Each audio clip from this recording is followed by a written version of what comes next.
한국 대통령의 충격 발언에 전 세계가 경악했습니다. 대한민국은 유엔의 존재 가치를 증명해온 나라다. 민주주의 대한민국의 복귀를 당당히 선언한다. 그 순간 유엔 총회장조차 숨을 멈췄습니다. 그 누구도 전혀 예상하지 못한 발언이었죠. 기아와 전쟁, 기후 재앙 속에서 책임을 회피하는 말들로만 가득했던 단상에 단 한 나라의 목소리만이 공기를 갈랐습니다. 바로 대한민국이었죠. 원조를 받던 나라에서 이제는 원조를 주는 나라로, 전쟁의 잿더미 속에서 평화를 수출하는 나라로 성장한 한국. 외교관들의 펜끝이 멈추었고 휴대폰을 내려놓던 손길마저 고정되었습니다. 그리고 계속해서 울려 퍼진 충격적인 발언들, 증명으로 존재 가치를 되살려낸 한국의 역사적 순간을 지금 시작합니다. 그 전에 잠깐 1초 만에 누를 수 있는 좋아요 버튼을 꾹 눌러주시면 영상 제작에 아주 큰 힘이 됩니다. 그럼 바로 시작하겠습니다. 저는 로버트 스틸먼입니다. 30년간 국제안보를 연구해 온 전문가죠. 그런데 오늘 유엔 총회장에 앉아 있으면서 한 가지 확신이 들었습니다. 세계는 끝났다는 거죠. 기에 허덕이는 사람만 2억 8천만 명. 우크라이나 전쟁은 3년째 이어지고 있고 중동은 또다시 불타고 있습니다. 각국 대표들은 서로를 비난하기만 할 뿐 해답은 없었습니다.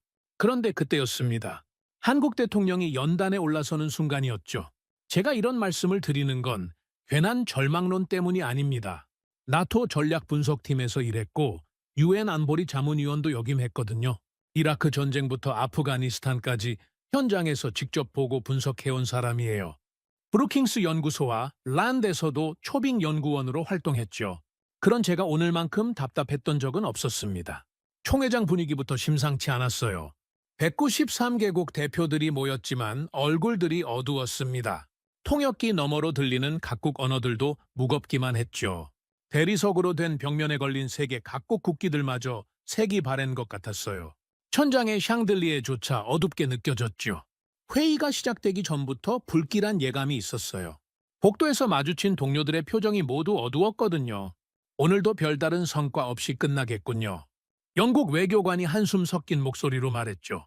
프랑스 대표도 고개를 저으며 강대국들만 자기 목소리 높일 텐데요? 라고 덧붙였습니다.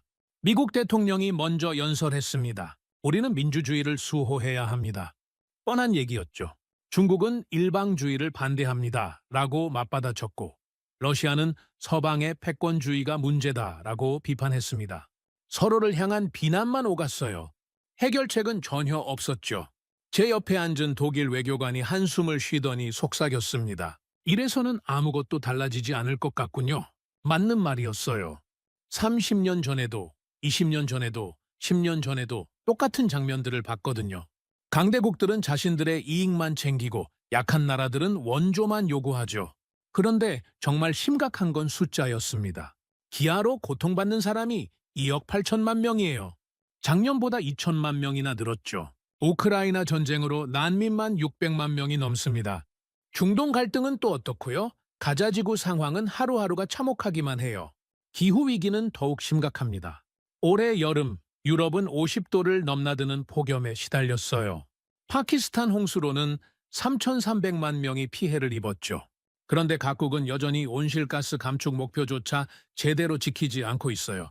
저는 과거 아프가니스탄 현장에서 목격했던 참상들을 떠올렸습니다. 폭탄이 터진 학교잔에 눈물 흘리는 어머니들, 집을 잃고 떠도는 아이들. 그런 비극들이 지금도 세계 곳곳에서 벌어지고 있는데 이 회의장에서는 여전히 말싸움만 하고 있었어요. 도대체 언제까지 이런 식으로 갈 건가요? 제가 혼잣말로 중얼거렸을 때였습니다. 프랑스 대통령이 연설을 마치고 내려갔어요. 다음은 한국 차례였죠. 솔직히 말하면 저는 한국 대통령의 연설에서 큰 것을 기대하지 않았습니다. 물론 한국의 경제 성장은 인정해요. 1950년대 전쟁의 폐허에서 지금의 선진국까지 올라온 건 대단하죠. 하지만 국제 정치에서는 여전히 중간급 국가 아닙니까? 회의장 분위기도 비슷했어요. 일부 외교관들은 잡담을 나누기 시작했고 몇몇은 휴대폰을 들여다보고 있었습니다. 또 경제 발전 자랑하겠구나 하는 식의 반응이었죠. 심지어 어떤 대표는 하품을 참지 못하고 있었어요. 그런데 한국 대통령이 연단에 올라서면서 뭔가 달랐어요. 표정부터가 다른 나라 지도자들과 달랐습니다. 피로하거나 무거워 보이지 않고 오히려 확신에 찬 모습이었어요. 마이크 앞에 서서 잠시 회의장을 둘러봤는데 그 시선이 예사롭지 않았습니다. 마치 중요한 메시지를 전하러 온 사람의 눈빛이었죠. 한국 대표단의 표정도 인상적이었어요. 다른 나라들처럼 지쳐 보이지 않고 오히려 기대에 찬 모습들이었거든요. 무언가 준비된 느낌이 강했습니다. 그리고 첫 문장이 터져 나왔어요. 대한민국은 유엔의 존재 가치를 증명한 나라입니다. 순간 회의장 공기가 달라졌습니다. 잡담하던 외교관들이 고개를 들었고 휴대폰 보던 사람들도 시선을 연단으로 돌렸어요. 하품하던 대표도 벌떡 일어나 앉았죠. 저 역시 깜짝 놀랐습니다. 누구도 이렇게 시작하지 않았거든요. 유엔의 존재 가치를 증명한 나라라고요? 제가 속으로 되뇌었습니다. 이건 완전히 다른 접근이었어요. 다른 나라들은 모두 유엔의 한계를 지적하거나 자국의 이익을 주장했는데 한국은 유엔 자체를 긍정적으로 평가하며 시작한 거죠. 주변을 둘러보니 저만 놀란 게 아니었어요. 캐나다 외교관은 눈을 크게 뜨고 있었고 호주 대표는 급히 메모를 꺼내들었습니다. 회의장 전체에 긴장감이 흘렀어요. 대통령이 계속 말했습니다. 1950년 대한민국이 침략을 받았을 때 유엔이 도왔습니다. 16개국이 참전하고 41개국이 지원했죠. 그 도움으로 우리는 자유를 지킬 수 있었어요. 이 대목에서 저는 소름이 돋았습니다. 한국전쟁은 제가 연구해온 분야 중 하나거든요. 운이 실제로 집단안보 원칙을 실현한 거의 유일한 사례였죠. 그런데 그 당사국이 직접 나서서 유엔의 성공을 증언하고 있는 겁니다. 그때부터 지금까지 70여 년 대한민국은 유엔과 함께 성장했습니다. 전쟁의 폐허에서 세계 10위권 경제대국이 됐고 군사 독재에서 민주주의를 회복했어요. 그리고 이제는 유엔 평화 유지 활동에 적극 참여하고 있습니다. 회의장이 점점 조용해졌어요. 아까까지 무관심했던 외교관들이 진지하게 듣고 있었죠. 제 옆에 독일 외교관도 메모를 시작했습니다.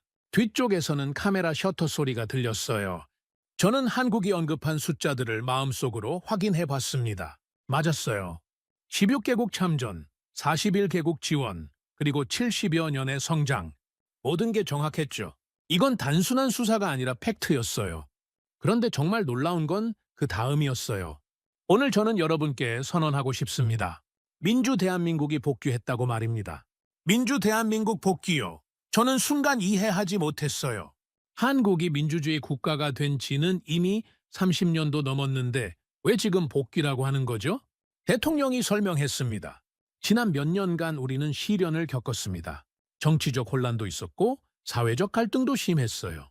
하지만 우리 국민들은 다시 한번 민주주의의 힘을 보여줬습니다. 평화로운 방법으로, 법과 원칙으로 위기를 극복했죠. 그제야 이해했습니다. 한국이 최근 겪은 정치적 격변을 말하는 거였어요.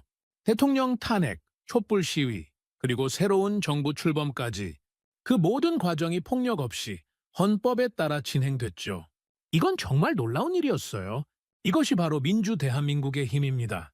대통령의 목소리에 확신이 배어 있었어요. 우리는 위기를 기회로 바꿨고 분열을 통합으로 이끌었습니다.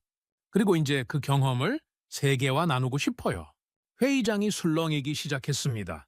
여러 나라 외교관들이 서로 눈을 마주치며 고개를 끄덕이고 있었어요. 저도 모르게 펜을 들고 메모를 시작했죠. 유엔의 존재 가치를 증명한 나라. 이 문장이 계속 머릿속에 맴돌았습니다. 다른 나라들이 유엔의 무능력을 탓하고 있을 때 한국만은 유엔의 성공 사례로 자신을 제시한 거예요. 이건 완전히 다른 시각이었죠. 더욱 놀라운 건 한국이 그럴 자격이 있다는 거였어요. 실제로 유엔의 도움으로 자유를 지켰고 유엔의 이상을 실현하며 성장했거든요. 전쟁 폐허에서 선진국이 됐고 독재에서 민주주의로 넘어왔죠. 민주 대한민국 복귀라는 표현도 인상적이었어요. 단순히 민주화가 아니라 복귀라고 한 거죠. 민주주의가 한국의 본래 모습이고 독재는 일시적 일탈이었다는 뜻이에요. 이런 자신감은 어디서 나오는 걸까요? 그 순간 저는 깨달았습니다. 한국이 단순한 성공 사례가 아니라 희망의 모델이 될 수 있다는 걸 말이에요. 전쟁과 가난, 독재를 모두 극복한 나라. 그것도 외부의 강요가 아니라 국민의 힘으로 이뤄낸 나라. 회의장 분위기가 완전히 바뀌었어요.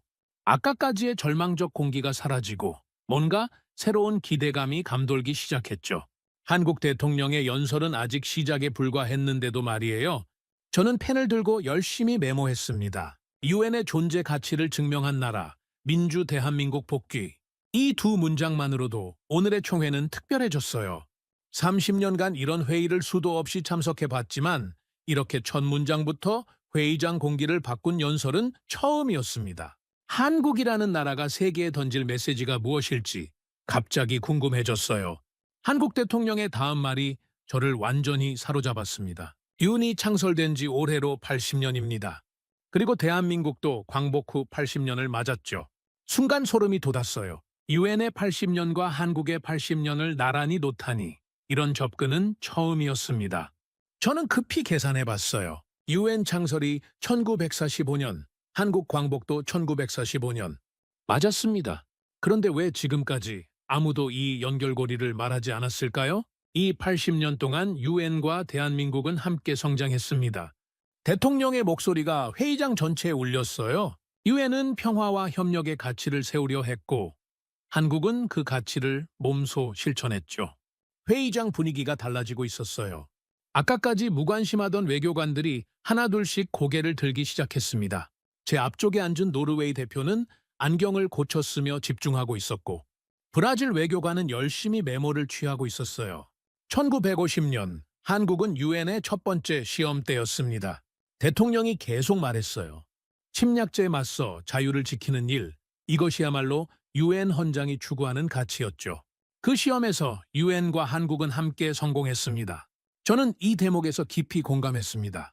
한국전쟁은 제가 평생 연구해온 주제 중 하나였거든요. 유엔 사령부, 집단안보체제, 다국적군 작전, 모든 게 처음 시도되는 일들이었죠. 그런데 그것들이 실제로 작동했어요. 그 후 수십 년간 한국은 어떻게 됐을까요? 대통령이 회의장을 둘러보며 물었습니다. 유엔의 도움으로 전쟁의 폐허에서 일어났고 유엔의 가치를 따라 민주주의를 이뤘습니다. 그리고 이제는 유엔과 함께 세계 평화에 기여하고 있어요. 여기서 정말 놀라운 통계가 나왔어요. 오늘날 대한민국은 유엔 분담금 세계 9위 국가입니다. 대통령의 목소리에 자부심이 묻어났어요. 유엔 평화유지군에 6천 명 이상을 파견했고 개발협력 사업으로 매년 3조 원 이상을 지원하고 있죠. 9위요? 저는 귀를 의심했습니다. 한국이 유엔 분담금 9위라고요? 급히 머릿속으로 계산해봤어요. 미국, 중국, 일본, 독일, 영국, 프랑스, 이탈리아, 캐나다. 그 다음이 한국이라는 얘기였나요? 제 옆에 독일 외교관이 속삭였습니다. 놀랍군요. 60년 전만 해도 원조받던 나라가 맞는 말이었어요. 한국은 1960년대까지만 해도 유엔과 미국의 경제 원조를 받던 나라였거든요. 더욱 중요한 건 이겁니다. 대통령이 목소리를 높였어요. 대한민국은 원조를 받던 나라에서 원조를 주는 나라가 됐습니다. 이것이야말로 유엔이 꿈꾸던 세상 아닙니까? 이 문장이 회의장을 강타했습니다. 여러 외교관들이 고개를 끄덕이며 박수를 치기 시작했어요. 저도 모르게 손뼉을 쳤죠. 정말 맞는 말이었거든요. 유엔의 근본 이상이 뭡니까? 가난한 나라를 돕고 평화를 만들고 모든 나라가 함께 번영하는 것 아닙니까? 한국은 그 이상을 완벽하게 구현한 사례였어요. 대통령이 더욱 구체적인 사례를 들기 시작했습니다. 한국은 지금 아프리카 10여 개국에서 새마을운동 경험을 나누고 있습니다. 베트남과 인도네시아에는 산업단지 건설 기술을 전수하고 있고 중남미에는 IT 기술을 지원하고 있어요. 새마을운동이라. 저는 이 단어를 어디서 들어봤지요? 한국의 농촌개발 사업이었죠. 1970년대에 농촌을 현대화한 프로젝트였어요. 그런데 그게 지금 아프리카에서 적용되고 있다고요? 특히 르완다에서는 놀라운 성과를 보이고 있습니다. 대통령이 미소를 띠며 말했어요. 한국의 경험을 바탕으로 농촌 소득이 3배나 늘었거든요. 이것이 바로 진정한 국제협력이죠. 르완다라. 저는 그 나라를 잘 알고 있었어요. 1990년대 대학살로 폐허가 됐던 나라였는데 지금은 아프리카의 싱가포르라고 불린다죠. 그런데 거기에 한국의 경험이 들어갔다는 건가요? 회의장 곳곳에서 웅성거림이 들렸습니다. 아프리카 국가 대표들이 서로 눈을 마주치며 고개를 끄덕이고 있었어요. 르완다 대표는 아예 자리에서 일어나 박수를 치고 있었죠. 이것이 바로 유엔 정신입니다. 대통령의 목소리가 더욱 힘차졌어요. 도움을 받았던 나라가 이제는 다른 나라를 돕는 것. 이보다 아름다운 선순환이 어디 있겠습니까? 저는 이 순간 완전히 매료되었습니다. 한국의 이야기가 단순한 성공담이 아니라 유엔 이상의 완벽한 구현 사례라는 걸 깨달았거든요. 원조받던 나라에서 원조하는 나라로 이보다 극적인 변화가 어디 있을까요? 그런데 더 놀라운 얘기가 나왔어요. 대한민국의 민주화 과정도 마찬가지입니다. 대통령이 회의장을 둘러보며 말했어요. 우리는 군사 독재를 겪었지만 국민의 힘으로 민주주의를 되찾았습니다. 그 경험을 이제 세계와 나누고 있어요. 민주화 경험을 세계와 나눈다고요? 저는 호기심이 발동했습니다. 구체적으로 어떤 방식으로 나누고 있다는 걸까요? 미얀마 민주화 운동에 한국의 경험이 큰 도움이 됐습니다. 대통령이 설명했어요. 홍콩 시위에서도 태국 학생들도 한국의 민주화 과정을 연구했죠. 심지어 중동의 아랍의 봄에도 한국 사례가 언급됐어요. 정말 그런가요? 저는 급히 기억을 더듬어 봤습니다. 아, 맞네요. 미얀마 시위 때 한국의 촛불 집회가 자주 언급됐었죠. 홍콩 시위대들도 한국 민주화 운동 노래를 불렀고요. 특히 우리의 빛의 혁명은 전 세계에 큰 영감을 줬습니다. 대통령의 목소리에 감동이 묻어났어요. 빛의 혁명이라니 이 얼마나 아름다운 표현입니까? 폭력이 아닌 촛불로, 증오가 아닌 희망으로 세상을 바꾼 것이죠. 빛의 혁명. 저는 이 표현에 깊이 감동했습니다. 한국의 촛불 시위를 이렇게 부르다니 정말 시적이었어요. 실제로도 그랬잖아요. 수백만 명이 촛불을 들고 평화롭게 시위했고 결국 부패한 권력을 바꿔낸 것이죠. 이것이 바로 민주 대한민국의 힘입니다. 대통령의 선언이 회의장을 울렸어요. 우리는 민주주의가 위기에 처할 때마다 국민의 힘으로 되살려냈습니다. 그리고 그 방법을 전 세계와 공유하고 있어요. 회의장의 반응이 뜨거웠습니다. 여러 나라 대표들이 박수를 치기 시작했고 일부는 아예 일어서서 환호했어요. 저도 모르게 감동이 밀려왔죠. 저는 평생 민주주의를 연구해왔지만 이렇게 생생한 민주주의 성공담은 처음 들어봤습니다. 다른 나라들은 대부분 민주주의의 위기를 말하는데 한국만은 민주주의의 승리를 보여주고 있었어요. 유엔과 대한민국의 80년은 이렇게 함께 해왔습니다. 대통령이 마무리하며 말했어요. 전쟁에서 평화로, 가난에서 풍요로, 독재에서 민주주의로 이 모든 여정을 유엔과 함께 걸어왔죠. 이 순간 저는 깨달았습니다. 한국의 80년이 곧 유엔의 80년이었다는 걸 말이에요. 유엔이 추구했던 모든 가치들을 한국이 실현해냈던 거죠. 대통령이 더욱 구체적인 수치를 제시했습니다. 오늘날 한국은 세계 경제 10위권 국가가 됐고 민주주의 지수도 아시아 최고 수준입니다. 유엔 평화지수에서는 상위 30위권에 들어있어요. 10위권 경제 대국의 민주주의 지수 아시아 최고라. 저는 이 수치들을 하나씩 확인해 봤습니다. 맞았어요. 한국은 정말 놀라운 성취를 이뤄낸 나라였죠. 더 중요한 건 이겁니다. 대통령이 목소리를 높였어요. 우리는 이제 혼자가 아닙니다. 전 세계 많은 나라들이 한국 모델을 주목하고 있어요. 개발도상국들은 한국의 경제 발전 경험을 배우려 하고 민주화를 추진하는 나라들은 한국의 민주화 과정을 연구합니다. 한국 모델이라. 정말 그런가요? 저는 최근 읽었던 보고서들을 떠올려 봤습니다. 아, 맞네요.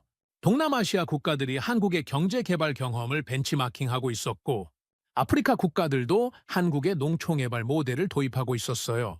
이것이야말로 유엔이 꿈꾸던 세상입니다. 대통령의 결론이 강력했어요. 한 나라의 성공이 다른 나라들에게 희망이 되고 그 희망이 또 다른 성공으로 이어지는 것 말이에요. 회의장이 완전히 달라졌습니다. 아까까지의 절망적 분위기가 사라지고 뭔가 희망적인 에너지가 감돌기 시작했어요. 여러 나라 대표들이 메모를 열심히 적고 있었고 일부는 휴대폰으로 본국에 보고하는 것 같았어요. 저는 제 노트를 다시 들여다봤습니다. 유엔 80년과 한국 80년의 병렬 구조, 원조받는 나라에서 원조하는 나라로, 빛의 혁명, 한국 모델, 이런 키워드들이 빼곡히 적혀 있었어요. 특히 빛의 혁명이라는 표현이 마음에 계속 남았습니다. 폭력이 아닌 촛불로 세상을 바꾼다니 이보다 아름다운 혁명이 어디 있을까요? 저는 군사 전문가지만 이런 평화적 변화의 힘에 깊이 감동했어요. 민주 대한민국이 복귀했다는 선언도 이제 이해가 됐습니다. 한국이 단순히 민주주의 국가가 된 게 아니라 민주주의의 새로운 모델을 제시하고 있다는 뜻이었어요. 위기를 기회로 바꾸고 갈등을 통합으로 이끄는 민주주의 말이죠. 대통령이 마지막으로 말했습니다. 유엔과 함께한 80년. 이제 우리는 새로운 80년을 시작하려 합니다. 더 많은 나라가 평화와 번영을 누리는 세상, 더 많은 국민이 민주주의의 열매를 맛보는 세상을 만들기 위해서 말이에요. 새로운 80년이라. 이 표현이 제 가슴을 뛰게 했습니다. 과거 80년이 성공의 역사였다면 앞으로 80년은 그 성공을 세계와 나누는 시간이 될 것 같았어요. 저는 이제 완전히 한국의 비전에 빠져들었습니다. 이웃의 존재 가치를 증명한 나라, 원조받던 나라에서 원조하는 나라가 된 국가, 빛의 혁명으로 민주주의를 되살린 나라, 이 모든 것이 한국이었어요.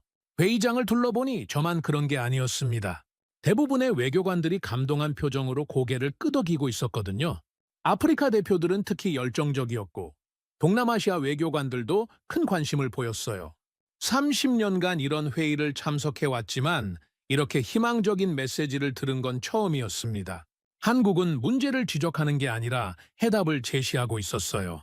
그것도 말로만 하는 게 아니라 실제 경험으로 증명하면서 말이죠. 이웃의 존재 가치를 증명한 나라라는 첫 문장이 이제야 완전히 이해됐습니다. 한국은 정말로 유엔이 추구하는 모든 가치를 실현한 나라였어요. 평화, 발전, 민주주의, 국제협력, 모든 것을 다 해낸 거죠. 나는 더 이상 한국을 신흥국으로만 볼 수 없었습니다. 이 나라는 이제 세계가 따라야 할 모델이 됐어요. 유엔의 성공 사례이자 국제사회의 희망이었죠. 한국 대통령의 다음 말이 회의장 전체를 정적으로 만들었습니다. 지금 우리 앞에 놓인 문제들을 봅시다. 2억 8천만 명의 기아, 끝나지 않는 전쟁들, 걷잡을 수 없는 기후위기. 숫자들이 차례로 나열될 때마다 회의장의 공기가 무거워졌어요. 우크라이나 전쟁은 3년째 계속되고 있고 가자 지구 갈등은 또다시 불타오르고 있습니다. 대통령의 목소리가 무겁게 깔렸어요. 아프리카에서는 여전히 수백만 명이 깨끗한 물을 구하지 못하고 남미에서는 산림이 사라지고 있죠. 제 옆에 앉은 독일 외교관이 작은 한숨을 내쉬었습니다. 저 역시 마찬가지였어요. 이런 현실 진단은 이미 수없이 들어봤거든요. 문제는 해결책이었는데 그게 없었죠. 여기 계신 모든 분들이 느끼고 계실 겁니다. 대통령이 회의장을 둘러보며 말했어요. 우리는 지금 답을 찾지 못하고 있다는 것을 말입니다.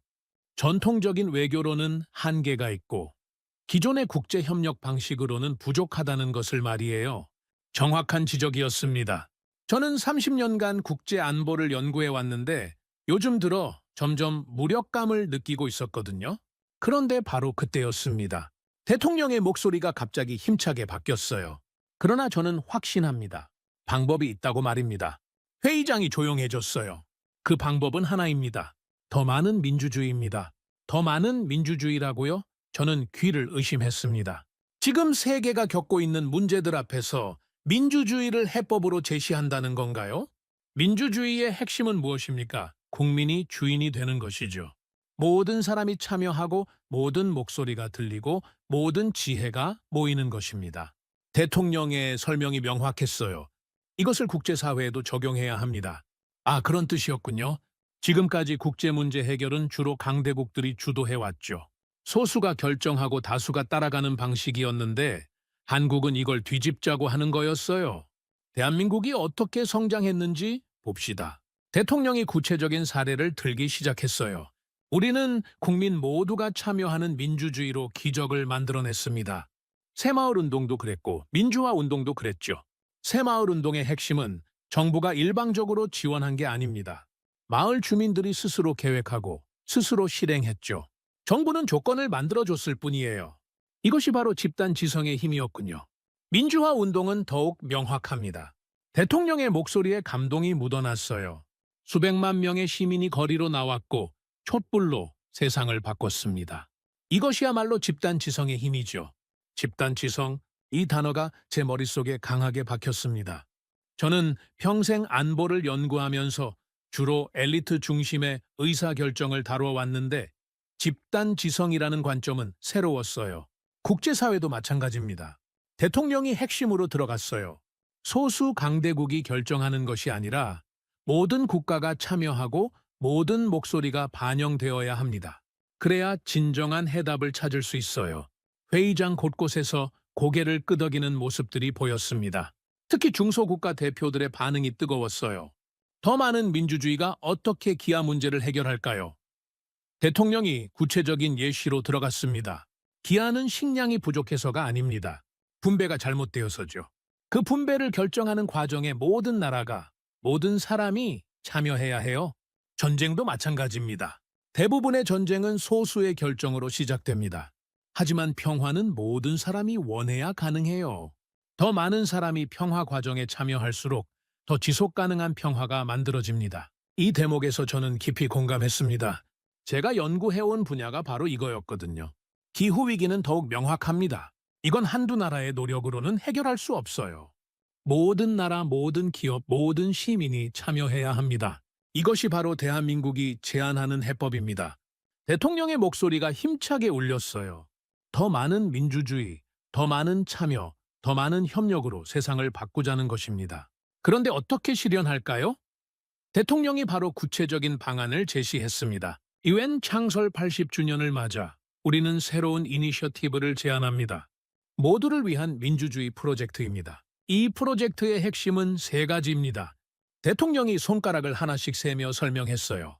첫째, 모든 국가가 동등하게 참여하는 새로운 협의체를 만들겠습니다.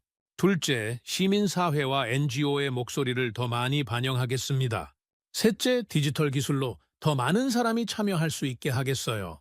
디지털 기술을 활용한다는 부분이 특히 흥미로웠습니다. 한국은 이미 이런 경험이 있습니다. 우리는 인터넷으로 정책을 결정하고 시민들이 직접 예산을 배분하는 참여 예산제를 운영하고 있어요. 특히 안보리 개혁이 시급합니다. 대통령이 민감한 주제로 들어갔어요.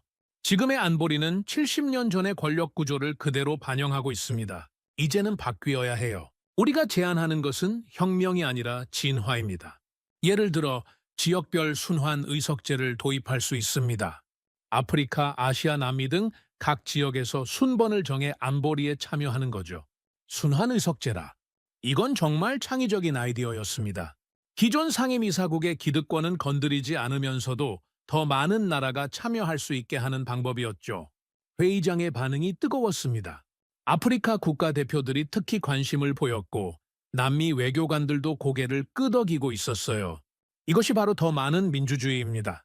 대통령의 목소리에 확신이 배어 있었어요. 소수가 독점하는 것이 아니라 더 많은 사람이 참여하는 것. 이것이 유엔이 추구해야 할 방향이에요. 저는 이 순간 완전히 매료되었습니다. 평생 민주주의를 연구해 왔지만 이렇게 국제 정치에 적용하는 발상은 처음이었거든요. 더 많은 민주주의라는 문장이 제 가슴을 강하게 울렸습니다. 지금까지 국제사회의 문제는 주로 힘의 논리로 해결하려 했는데 한국은 참여의 논리를 제시하고 있었어요. 대한민국은 UN 창설 80주년을 맞아 이 모든 것을 실현하기 위해 최선을 다하겠습니다. 이때 회의장에서 박수가 터져 나왔습니다. 처음에는 몇몇 나라에서 시작된 박수가 점점 커져서 결국 전체 회의장을 뒤덮었어요. 저도 모르게 손뼉을 치고 있었죠. 특히 중소국가 대표들의 반응이 뜨거웠습니다. 지금까지 강대국들의 그늘에 가려져 있었는데 이제 자신들의 목소리도 들릴 수 있다는 희망을 얻은 거죠. 저는 제 노트를 다시 보았습니다. 더 많은 민주주의, 집단 지성, 모두를 위한 민주주의, 순환 의석제 이런 키워드들이 빼곡히 적혀 있었어요. 가장 인상 깊었던 건 더 많은 민주주의라는 표현이었습니다. 보통은 민주주의가 위기라고 하는데 한국은 오히려 더 많은 민주주의를 해법으로 제시했어요. 생각해보면 맞는 말이었습니다. 전쟁이 일어나는 이유 중 하나가 소수의 독단적 결정 때문이잖아요? 만약 더 많은 사람이 참여해서 결정한다면 전쟁보다는 평화적 해결을 선택할 가능성이 높겠죠. UN 개혁의 답이 한국에서 나올 줄은 몰랐다고.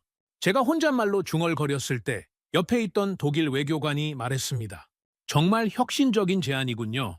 실현 가능성도 높아 보이고요. 저는 처음으로 이 회의장에서 희망을 느꼈습니다. 오늘 오기 전까지만 해도 절망적이었는데 한국의 연설을 들으면서 뭔가 새로운 가능성을 보게 된 거예요. 더 많은 민주주의로 세상을 바꾼다. 는 한국의 비전이 점점 현실적으로 느껴졌습니다. 그들은 이미 자신들의 나라에서 그걸 실현해 봤고, 이제 그 경험을 세계와 나누려 하고 있었어요. 30년간 국제회의를 참석해오면서 이렇게 분위기가 극적으로 바뀐 건 처음 보았습니다. 한국이라는 나라가 정말 특별하다는 걸 다시 한번 느꼈어요. 나는 지금 무언가 역사적인 순간을 목격하고 있는 것 같았습니다. 새로운 국제 질서의 시작점이 될 수도 있는 순간 말이에요. 한국 대통령의 열정적인 연설이 끝나고 잠깐의 정적이 흘렀습니다. 박수 소리도 점점 잦아들었어요. 그런데 그 순간 제 마음속에서 뭔가 차가운 게 올라오기 시작했습니다. 전문가로서의 본능이었죠. 과연 저게 현실적일까요? 저는 30년간 국제 정치의 냉혹함을 봐왔습니다. 아름다운 이상과 비전들이 현실의 벽에 부딪혀 산산조각 나는 걸 수없이 목격했거든요. 한국의 제안도 그럴 수 있지 않을까요? 제 옆에 앉은 독일 외교관이 작은 목소리로 속삭였습니다. 감동적인 연설이긴 하지만 실현하기는 쉽지 않을 것 같군요. 저도 같은 생각이었어요. 더 많은 민주주의, 모든 나라의 참여, 디지털 기술 활용. 말은 좋지만 현실은 복잡했거든요. 회의장 곳곳에서 비슷한 반응들이 들렸습니다. 프랑스 대표가 동료에게 말하는 게 들렸어요. 한국의 열정은 인정하지만 너무 이상적이지 않나? 영국 외교관도 고개를 저으며 안보리 개혁이 그렇게 쉬웠으면 벌써 됐겠죠 라고 말했습니다. 저는 순간 현실로 돌아왔습니다. 한국이 아무리 성공 사례라고 해도 국제 정치는 다른 차원의 문제였어요. 193개 나라가 모두 다른 이해관계를 가지고 있고 강대국들은 절대 기득권을 포기하지 않을 텐데요. 특히 중국과 러시아 대표단의 표정이 인상적이었습니다. 박수는 쳤지만 눈빛은 차가웠어요. 아마 속으로는 서방식 민주주의 전파라고 생각하고 있을 겁니다. 미국도 마찬가지였죠. 한국의 제안이 자신들의 패권에 도전하는 건 아닌지 의심스러워하는 것 같았어요. 그런데 한국 대통령이 다시 마이크 앞에 섰습니다. 아직 연설이 끝나지 않았던 거죠. 여러분, 지금 우리가 직면한 위기는 전통적인 안보 개념을 넘어섰습니다. 대통령의 목소리가 다시 회의장에 울렸어요. 사이버 공격, 인공지능의 오남용, 기후변화로 인한 대규모 이주. 이런 문제들은 어느 한 나라가 혼자 해결할 수 없어요. 사이버 공격이라. 저는 이 부분에서 긴장했습니다. 최근 몇 년간 국제사회의 가장 큰 골칫거리 중 하나였거든요. 북한의 해킹, 러시아의 선거 개입, 중국의 기술 탈취.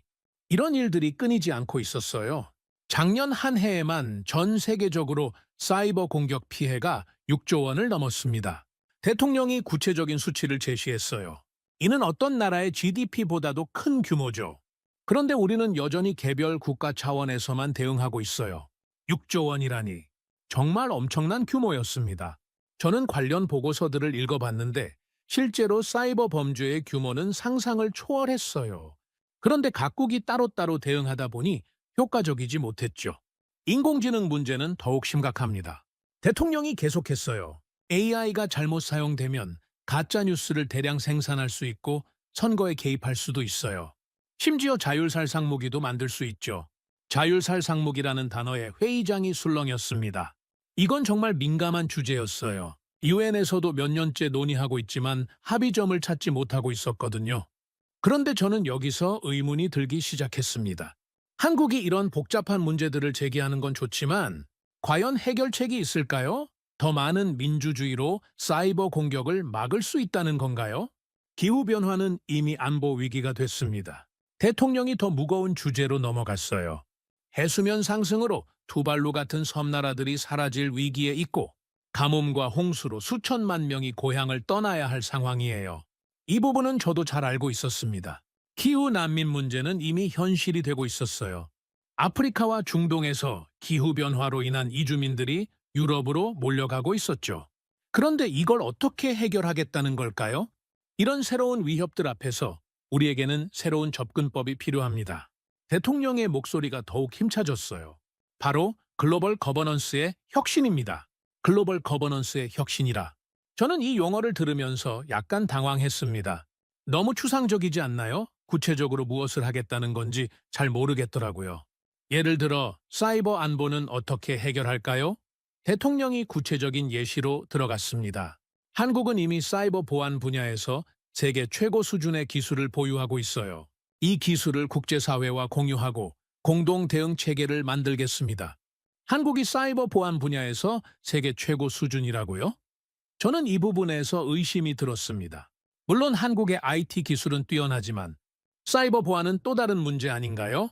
북한의 해킹 공격도 자주 당하고 있는데 제 뒤쪽에서 누군가가 속삭이는 소리가 들렸습니다. 한국도 사이버 공격을 많이 당하는데 무슨 최고 수준이래. 저만 의심하는 게 아니었나 봅니다. AI 문제도 마찬가지입니다. 대통령이 계속했어요. 한국은 내년에 AI 글로벌 정상회의를 개최할 예정입니다. 전 세계 AI 전문가들이 모여 윤리적 AI 사용 기준을 만들 거예요. AI 글로벌 정상회의라. 야심찬 계획이긴 하지만 과연 실효성이 있을까요? 이미 G7에서도 AI 규제에 대해 논의하고 있는데 한국이 주도한다고 달라질 게 있을까요? 더욱이 AI 강국들인 미국과 중국이 한국의 주도권을 인정할 지도 의문이었어요. 기술력 면에서도 구글, 마이크로소프트, 중국의 바이두 같은 기업들에 비해 한국이 앞선다고 보기는 어려웠거든요. 기후변화 문제는 더욱 적극적으로 접근하겠습니다. 대통령이 마지막 카드를 꺼냈어요. 한국은 이산화탄소 배출량을 2050년까지 넷제로 네트 제로로 만들겠습니다. 그리고 개도국들의 녹색 전환을 적극 지원하겠어요? 네시에로라. 이건 정말 어려운 목표였습니다.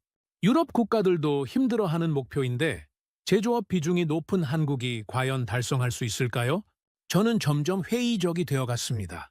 한국의 열정과 의지는 인정하지만 제시하는 목표들이 너무 야심차다는 생각이 들었어요. 현실과 이상 사이의 간격이 너무 큰 것 같았죠. 제 주변의 외교관들도 비슷한 반응을 보였습니다. 캐나다 대표는 고개를 갸우뚱하고 있었고 호주 외교관은 메모를 하다가 멈춰 있었어요. 처음엔 감동받았던 분위기가 점점 차가워지는 것 같았습니다. 특히 강대국 대표들의 반응이 노골적이었어요. 미국 대표단 중 한 명이 동료에게 속삭이는 게 들렸습니다. 한국이 너무 나서는 것 아닌가? 자기 분수를 모르는 것 같은데 중국 대표도 마찬가지였어요. 표정이 점점 굳어가고 있었거든요. 아마 한국이 미국과 함께 중국을 견제하려는 것으로 해석하고 있을 겁니다. 러시아는 더욱 노골적이었습니다. 대표단 중 한 명이 우크라이나 전쟁 언급 부분에서 명백히 불쾌한 표정을 지었어요. 아마 한국의 평화 제안도 서방 편향적이라고 생각하고 있을 거예요. 저는 이런 분위기 변화를 느끼면서 내적 갈등이 심해졌습니다. 한편으로는 한국의 비전에 감동받았지만 다른 한편으로는 전문가로서 현실적 한계가 보였거든요. 과연 이 모든 게 실현 가능할까요? 저는 혼잣말로 중얼거렸습니다. 사이버 보안 기술 공유, AI 글로벌 정상회의, 넷제로 달성, 개도국 지원. 하나하나는 좋은 아이디어지만 모두 합치면 너무 큰 부담 아닐까요? 더욱이 한국의 국력으로 이 모든 걸 주도할 수 있을지도 의문이었습니다.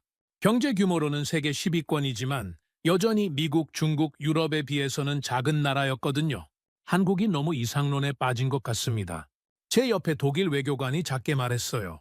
물론 좋은 의도이긴 하지만 국제정치는 그렇게 단순하지 않죠. 맞는 말이었습니다. 국제정치는 선의만으로는 움직이지 않아요.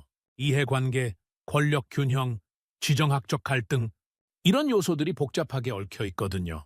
한국이 제시한 더 많은 민주주의라는 해법도 현실적으로 어려울 것 같았습니다. 권위주의 국가들이 과연 동참할까요? 중국이나 러시아 같은 나라들이 모든 국가의 참여를 받아들일 리 없었어요. 안보리 개혁도 마찬가지였습니다. 기존 상임이사국들이 자신들의 특권을 포기할 이유가 없었죠. 지금까지 수십 년간 시도됐지만 성공하지 못한 이유가 바로 그거였어요. 저는 점점 현실로 돌아오고 있었습니다. 한국 대통령의 연설 초반에 느꼈던 감동과 희망이 서서히 사라지고 냉정한 분석가의 시각이 돌아오고 있었어요. 보이지 않는 적과 맞서야 한다는 표현도 약간 과장된 것 같았습니다. 사이버 공격이나 AI 위협이 심각하긴 하지만 전통적인 안보 위협에 비해 그렇게 치명적일까요? 더욱이 이런 새로운 위협들에 대응하기 위해 글로벌 거버넌스 혁신이 필요하다는 주장도 추상적이었어요. 구체적으로 어떤 제도를 만들고 어떤 방식으로 운영하겠다는 건지 명확하지 않았거든요. 제가 전문가로서 냉정해야 한다는 생각이 들었습니다. 감정에 휩쓸려서는 안 되고 객관적으로 분석해야 했어요. 한국의 제안들이 실현 가능한지, 정말 효과적일지 따져봐야 했죠. 그런데 동시에 한국 대통령의 열정과 확신을 무시하기도 어려웠습니다. 그들은 실제로 놀라운 성취를 이뤄낸 나라였거든요. 전쟁 폐허에서 선진국이 되고 독재에서 민주주의로 전환한 경험이 있었으니까요. 혹시 내가 너무 회의적인 건 아닐까? 저는 자문해 봤습니다. 30년간 국제정치의 한계만 봐왔다 보니 새로운 가능성에 대해 닫혀 있는 건 아닐까요? 하지만 동시에 전문가로서의 경험도 무시할 수 없었어요. 지금까지 수많은 이상주의적 제안들이 현실의 벽에 부딪혀 좌절되는 걸 봐왔거든요. 저는 그 순간 복잡한 감정의 소용돌이에 빠져 있었습니다. 한국에 대한 존경과 회의감 사이에서 희망과 현실 사이에서 갈등하고 있었어요. 회의장을 둘러보니 저만 그런 게 아니었습니다. 많은 외교관들이 비슷한 표정을 하고 있었어요. 처음의 감동은 사라지고 점점 현실적 고려들이 고개를 들고 있었죠. 과연 한국이 이 모든 약속을 지킬 수 있을까? 이 질문이 제 머릿속을 떠나지 않았습니다. 그리고 설령 지킨다고 해도 정말 세상이 바뀔까요? 저는 여전히 한국의 성취를 인정했지만 그들이 제시하는 미래 비전에 대해서는 의문을 품기 시작했습니다. 이상과 현실 사이의 간극이 너무 크게 느껴졌어요. 그러나 한국 대통령의 연설은 아직 끝나지 않았습니다. 그들이 어떤 방식으로 이런 의구심들을 해소할지, 정말 실현 가능한 대안을 제시할지 궁금해졌어요. 저는 메모를 정리하며 생각했습니다. 한국이 정말 세계를 바꿀 수 있을까? 아니면 이상론에 그칠까? 답은 앞으로의 연설에서 나올 것 같았어요. 한국 대통령이 잠시 숨을 고르더니 다시 말을 이어갔습니다. 여러분, 저희가 제시하는 비전이 공허한 약속처럼 들릴 수도 있겠죠. 하지만 대한민국은 이미 행동으로 증명하고 있습니다. 순간 회의장 분위기가 달라졌어요. 지금까지는 미래 계획이었는데 이제는 현재의 성취를 말하겠다는 거였죠. 저는 귀를 쫑긋 세웠습니다. 과연 어떤 증거를 제시할까요? 지난 10년간 대한민국의 개발협력 예산을 보겠습니다. 대통령이 구체적인 숫자를 제시하기 시작했어요. 2014년 1조 8천억 원에서 2024년 3조 2천억 원으로 늘었습니다. 무려 2배가 넘죠. 3조 2천억 원이라니 대략 25억 달러 정도였어요. 한국 같은 중간 규모 국가로서는 정말 큰 금액이었죠. 더 중요한 건 방식입니다. 대통령의 설명이 계속됐어요. 우리는 단순히 돈만 주는 게 아니라 우리가 겪었던 경험을 나누고 있어요. 새마을운동, 산업단지 건설, IT 기술 전수까지 말이죠. 단순한 재정 지원과 경험 공유는 차원이 다른 얘기였거든요. 돈은 써버리면 끝이지만 경험과 기술은 계속 활용할 수 있으니까요. 르완다를 예로 들어보겠습니다. 대통령이 구체적인 사례로 들어갔어요. 2018년부터 한국의 새마을운동을 도입한 결과 농촌 소득이 평균 300% 증가했습니다. 마을마다 깨끗한 도로가 생기고 상하수도 시설이 만들어졌어요. 300%요? 저는 깜짝 놀랐습니다. 르완다 대표가 일어서서 박수를 치기 시작했고 다른 아프리카 국가 대표들도 하나둘씩 일어섰어요. 베트남에서는 한국의 산업단지 개발 경험을 전수한 결과 하노이와 호치민 인근에 첨단 제조업 단지가 들어섰어요. 수만 명의 일자리가 창출됐죠. 한때 전쟁으로 얽혔던 두 나라가 이제는 협력 파트너가 됐다니 정말 놀라운 변화였어요. 콜롬비아에서는 한국의 전자정부 시스템을 도입했습니다. 부패를 척결하고 행정 효율성을 높이는 데 큰 도움이 됐어요. 이것이 바로 원조받던 나라에서 원조하는 나라가 된 현실입니다. 대통령의 목소리에 자부심이 묻어났어요. 우리는 말만 하는 게 아니라 이미 실천하고 있어요. 개발도상국 대표들의 표정이 특히 밝아 보였어요. 저 역시 마음이 흔들리기 시작했습니다. 이건 허황된 약속이 아니라 실제 경험이었거든요. AI 분야에서도 한국은 앞서 나가고 있습니다. 대통령이 새로운 주제로 넘어갔어요. 내년 경주에서 열릴 AI 글로벌 정상회의는 모두를 위한 AI라는 새로운 패러다임을 제시할 거예요. 모두를 위한 AI라. 지금까지 AI는 주로 몇몇 거대 기업들이 독점해 왔는데 모든 사람이 혜택을 받을 수 있게 하겠다는 거죠. 한국은 이미 AI 기술을 민주적으로 활용하고 있습니다. 시민들이 정책 제안을 하면 AI가 분석해서 정부에 전달하는 시스템이 있어요. 작년 한 해에만 10만 건 이상의 시민 제안이 처리됐죠. 10만 건이요? AI로 시민 참여를 활성화한다는 발상 자체가 혁신적이었어요. 기술을 민주주의 발전에 활용하는 완벽한 사례였죠. 더 나아가 우리는 AI 윤리 기준을 세계 최초로 법제화했습니다. 미국이나 유럽에서도 아직 논의 단계인데 한국이 먼저 실현한 거였죠. 제 옆에 앉은 독일 외교관이 감탄하며 말했습니다. 한국이 이렇게 앞서 있는 줄 몰랐군요. 기후변화 대응은 어떨까요? 대통령이 또 다른 성과를 제시했습니다. 한국은 작년에 재생에너지 비율을 20%까지 높였어요. 그리고 2030년까지 40%로 늘릴 계획입니다. 20%에서 40%라 이미 20%를 달성했다면 기술적 기반은 있다는 얘기니까요. 더욱 중요한 건 이런 기술을 다른 나라와 나누고 있다는 점입니다. 인도네시아에 태양광 발전소를 건설하고 필리핀의 풍력 기술을 전수하고 있어요. 함께 간다는 철학. 보통은 자국 이익을 우선하는데 한국은 정말로 국제 협력을 실천하고 있었어요. 내년에는 부산에서 해양 미래총회를 개최합니다. 바다의 플라스틱 오염 문제를 해결하고 해양 생태계를 보호하는 방안을 논의할 거예요. 그런데 정말 놀라운 건 다음 얘기였습니다. 그런데 여러분, 한국이 세계와 소통하는 가장 강력한 도구가 무엇인지 아십니까? 대통령이 미소를 지으며 물었어요. 바로 문화입니다. K-pop, K-드라마, K-무비, 이른바 K-컬처가 국경을 넘어 세계를 하나로 만들고 있어요. 군사 전문가인 제가 K-팝을 논의할 줄이야. 하지만 부인할 수 없는 현실이었어요. 작년 한 해 K-컬처의 경제적 파급 효과만 13조 원을 넘었습니다. 하지만 더 중요한 건 그 속에 담긴 메시지예요. 희망, 사랑, 꿈. 이런 보편적 가치들이 전 세계 젊은이들에게 전해지고 있죠. 13조 원이라니 단순한 경제 효과를 넘어서 가치를 전파한다는 관점은 새로웠어요. BTS가 유엔 총회에서 연설했을 때를 기억하십니까? 전 세계 젊은이들에게 자신을 사랑하라는 메시지를 전했죠. 이보다 강력한 평화의 메시지가 어디 있겠습니까? BTS의 유엔 연설. 아이돌 가수가 국제 무대에서 이렇게 의미 있는 메시지를 전한다는 게 놀라웠거든요. 오징어 게임이 전 세계적으로 화제가 됐을 때도 마찬가지였어요. 단순한 오락이 아니라 사회 불평등 문제를 다룬 작품이었죠. 오징어 게임을 통해 한국어 학습자가 급증했다는 보고서를 읽어본 적이 있어요. 문화의 힘이 이렇게 클 줄이야. 이것이 바로 소프트 파워의 진정한 모습입니다. 대통령의 목소리가 힘차졌어요. 군사력이나 경제력으로 강요하는 게 아니라 문화와 가치로 마음을 움직이는 것이죠. 한국이 소프트 파워를 이렇게 효과적으로 활용하고 있다니 놀라웠어요.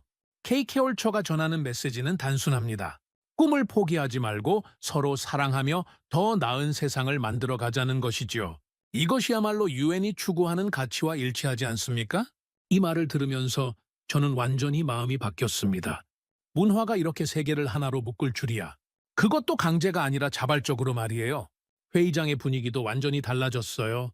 아까까지 회의적이던 외교관들도 이제는 고개를 끄덕이며 박수를 치고 있었거든요. 저는 제 노트를 다시 보았습니다. 3조 2천억 원 개발 협력, 르완다 농촌소득 300%, AI 윤리 기준, 세계 최초, 재생에너지 20%, K-컬처 13조 원, 이런 구체적인 숫자들이 빼곡히 적혀 있었어요. 이건 허황된 약속이 아니었습니다. 한국은 이미 실천하고 있었어요. 말로만 하는 게 아니라 행동으로 보여주고 있었죠. 특히 원조받던 나라에서 원조하는 나라라는 표현이 다시 한번 가슴에 와 닿았습니다. 도움을 받던 나라가 이제는 다른 나라를 돕고 있다니. AI 분야의 성과도 놀라웠습니다. 기술을 민주주의 발전에 활용한다는 발상, 그리고 그걸 실제로 구현한 것까지. 이건 정말 혁신적이었어요. 그런데 가장 놀라운 건 K-컬처였습니다. 문화가 이렇게 강력한 외교 수단이 될 줄은 정말 몰랐어요. 그것도 강요가 아니라 사랑받으면서 말이죠. 저는 이제 확신했습니다. 한국은 이미 행동으로 증명하고 있다는 대통령의 말이 맞았어요. 이건 공허한 약속이 아니라 실제 성과였거든요. 아까까지 느꼈던 회의감이 사라졌습니다. 한국이라면 해낼 수 있을 것 같았어요. 이미 불가능해 보였던 것들을 해냈으니까요. 나는 한국을 과소평가했다. 이 생각이 머릿속에 맴돌았습니다. 경제 발전만 이룬 신흥국 정도로 생각했는데 실제로는 세계를 이끄는 선진국이었어요. 제 주변의 외교관들도 비슷한 반응을 보였습니다. 독일 대표는 정말 배울 게 많은 나라군요 라고 말했고, 캐나다 외교관은 우리도 한국 모델을 연구해야겠어요 라고 했죠. 특히 개발도상국 대표들의 반응이 뜨거웠습니다. 그들에게 한국은 희망의 상징이었을 거예요. 자신들도 언젠가는 한국처럼 될 수 있다는 꿈을 심어준 거죠. 저는 문득 깨달았습니다. 한국이 제시하는 더 많은 민주주의 해법이 왜 설득력 있는지 말이에요. 그들은 이미 그 방법으로 성공을 이루었거든요. K컬처도 마찬가지였습니다. 이것 역시 민주적 소프트 파워였어요. 강제로 퍼뜨린 게 아니라 사람들이 자발적으로 좋아해서 확산된 거였죠. 이게 바로 한국식 리더십인가? 저는 혼잣말로 중얼거렸습니다. 군사력이나 경제력으로 압박하는 게 아니라 모범을 보이고 경험을 나누는 방식 말이에요. 30년간 국제 정치를 연구해 오면서 이런 형태의 리더십은 처음 봤습니다. 미국식 패권도 아니고 중국식 부상도 아닌 완전히 새로운 방식이었어요. 회의장 분위기는 완전히 바뀌어 있었습니다. 처음에 절망적 공기는 사라지고 희망과 기대감이 넘치고 있었어요. 한국이 보여준 성과들이 모든 사람에게 영감을 준 것 같았죠. 나는 더 이상 한국을 의심하지 않았습니다. 그들은 말만 하는 게 아니라 이미 실천하고 있는 나라였어요. 그리고 그 실천의 결과가 너무나 인상적이었죠. 한국 대통령이 잠시 말을 멈추고 깊게 숨을 들이쉬었습니다. 그 순간 저는 직감했어요. 이제 정말 어려운 얘기가 나올 거라는 걸 말이죠. 회의장의 공기도 미묘하게 긴장감이 돌기 시작했습니다. 여러분, 이제 가장 어려운 주제를 말씀드리겠습니다. 대통령의 목소리가 무거워졌어요. 바로 한반도 평화 문제입니다. 한반도 평화라. 저는 등골이 서늘해졌습니다. 이 문제야말로 제가 30년간 가장 골치 아파했던 주제였거든요. 수많은 보고서를 썼고 무수한 회의에 참석했지만 답은 여전히 보이지 않았어요. 한국은 세계에서 유일한 분단 국가입니다. 대통령이 차근차근 설명하기 시작했어요. 70년 넘게 휴전 상태가 계속되고 있고 언제든지 전쟁이 재발할 수 있는 상황이죠. 맞는 말이었습니다. 한반도는 여전히 세계에서 가장 불안한 화약고 중 하나였어요. 북한의 핵 개발, 미사일 발사, 그리고 예측할 수 없는 도발들.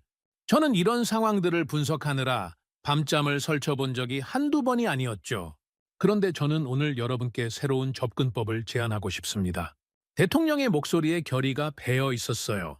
기존의 대북 정책과는 완전히 다른 방식으로 말입니다. 새로운 접근법이라니. 저는 조심스럽게 들었습니다. 지금까지 수많은 새로운 방안들이 제시됐지만 대부분 실패했거든요. 먼저 분명히 하고 싶은 것이 있습니다. 대통령이 단호하게 말했어요. 대한민국은 흡수 통일을 추구하지 않습니다. 흡수 통일을 추구하지 않는다고요? 저는 깜짝 놀랐습니다. 이건 정말 예상치 못한 선언이었어요. 지금까지 한국은 언젠가 통일을 이루겠다는 입장이었는데 회의장 곳곳에서 웅성거림이 들렸습니다. 중국 대표단이 특히 관심 있게 듣고 있었고 러시아 외교관들도 고개를 들었어요. 이 선언이 지정학적으로 큰 의미를 갖는다는 걸 모두 알고 있었거든요. 우리가 추구하는 것은 평화로운 공존입니다. 대통령이 계속 설명했어요. 두 개의 다른 체제가 서로 적대하지 않고 평화롭게 공존하며 점진적으로 신뢰를 쌓아가는 것이죠. 평화로운 공존이라. 이론적으로는 아름답지만 과연 현실적으로 가능할까요? 저는 의문이 들기 시작했습니다. 독일의 동서독 관계를 보십시오. 대통령이 사례를 들었어요. 통일 이전에도 양쪽은 교류하고 협력했습니다. 그 과정에서 서로에 대한 적대감이 줄어들었고 결국 평화로운 통일이 가능해졌죠. 독일 사례를 드는군요. 하지만 저는 고개를 갸우뚱했습니다. 동서독과 남북하는 상황이 완전히 달랐거든요. 독일은 같은 민족, 같은 언어, 같은 문화였지만 한반도는 70년간 완전히 다른 길을 걸어왔어요. 제 옆에 앉은 독일 외교관이 작게 속삭였습니다. 독일 통일과 한반도는 다른 문제죠. 우리는 소련이 무너지는 상황이었는데 저도 같은 생각이었어요. 물론 쉽지 않을 것입니다. 대통령이 현실을 인정했어요. 하지만 불가능하지도 않습니다. 핵심은 단계적 접근입니다. 단계적 접근이라. 그럴듯하게 들리긴 했지만 구체적으로 어떤 단계를 말하는 걸까요? 첫 번째 단계는 적대 행위 중단입니다. 대통령이 구체적인 계획을 제시하기 시작했어요. 서로를 향한 군사적 위협과 도발을 멈추는 것이죠. 그리고 인도적 교류부터 시작하겠습니다. 인도적 교류. 이산가족 상봉 같은 걸 말하는 건가요? 물론 의미 있는 일이지만 근본적 해결책은 아니었죠. 두 번째는 경제협력입니다. 대통령이 계속했어요. 북한이 국제사회의 문을 열고 경제 발전에 나선다면 우리는 적극 지원하겠습니다. 개성공단 같은 협력 사업을 더 확대하는 거죠. 개성공단이라. 저는 복잡한 감정이 들었습니다. 그 사업은 북한의 핵 개발 때문에 중단된 아픈 경험이었거든요. 경제협력으로 북한을 변화시키겠다는 생각은 좋지만 과연 실효성이 있을까요? 세 번째는 정치적 신뢰 구축입니다. 대통령의 설명이 이어졌어요. 정상회담을 정례화하고 외교 채널을 다양화하겠습니다. 그리고 주변국들과도 긴밀히 협력하겠어요. 주변국 협력. 이 부분에서 저는 현실의 벽을 느꼈습니다. 미국, 중국, 러시아, 일본, 이 나라들의 이해관계가 얼마나 복잡한지 잘 알고 있었거든요. 회의장의 반응도 미묘했습니다. 미국 대표단은 조심스럽게 듣고 있었고 중국 쪽은 무표정이었어요. 러시아는 아예 관심 없다는 듯 딴 곳을 보고 있었죠. 그런데 가장 민감한 주제가 나왔습니다. 마지막으로 비핵화 문제입니다. 대통령의 목소리가 더욱 신중해졌어요. 이것은 하루아침에 이루어질 수 없다는 것을 우리 모두 알고 있습니다. 비핵화 문제. 이건 정말 골치 아픈 주제였어요. 북한이 이미 핵무기를 보유한 상황에서 어떻게 포기하게 만들 것인가 하는 거였죠. 하지만 포기할 수는 없습니다. 대통령이 단호하게 말했어요. 핵무기가 있는 한 진정한 평화는 불가능하니까요. 우리는 단계적이고 상호적인 비핵화를 추진하겠습니다. 단계적이고 상호적인 비핵화라. 북한이 핵을 포기하는 대가로 한국과 미국이 무엇을 줄 것인가 하는 문제였죠. 그런데 과연 북한이 응할까요? 저는 평생 이 문제를 연구해왔지만 답을 찾지 못했습니다. 북한에게 핵무기는 체제 보장의 최후 수단이거든요. 그걸 포기한다는 건 상상하기 어려웠어요. 물론 어려울 것입니다. 대통령이 현실을 인정했어요. 하지만 불가능하지 않다고 믿습니다. 핵심은 북한이 안전하다고 느끼게 만드는 것이죠. 북한이 안전하다고 느끼게 만든다고요? 구체적으로 어떤 방법일까요? 우리는 북한을 고립시키는 것이 아니라 국제사회로 끌어들이겠습니다. 대통령이 설명했어요. 경제적 인센티브를 주고 외교적 인정을 해주고 단계적으로 제재를 완화하는 거죠. 당근 정책이군요. 하지만 지금까지 당근과 채찍을 번갈아 써봤는데 효과가 있었나요? 저는 회의적이었습니다. 회의장 분위기도 차가워지고 있었어요. 처음에 한국 대통령의 연설에 감동받았던 외교관들도 이제는 조심스러운 표정이었죠. 한반도 문제는 그만큼 복잡하고 어려운 주제였거든요. 특히 일본 대표단의 반응이 냉담했습니다. 북한의 미사일 위협을 직접 받는 나라였으니까요. 아마 한국의 유화책을 못마땅하게 생각하고 있을 거예요. 여러분이 의구심을 갖는 것을 이해합니다. 대통령이 회의장의 분위기를 읽고 말했어요. 지금까지 수많은 시도가 실패했으니까요. 하지만 우리에게는 다른 나라가 갖지 못한 특별한 조건이 있습니다. 특별한 조건이라고요?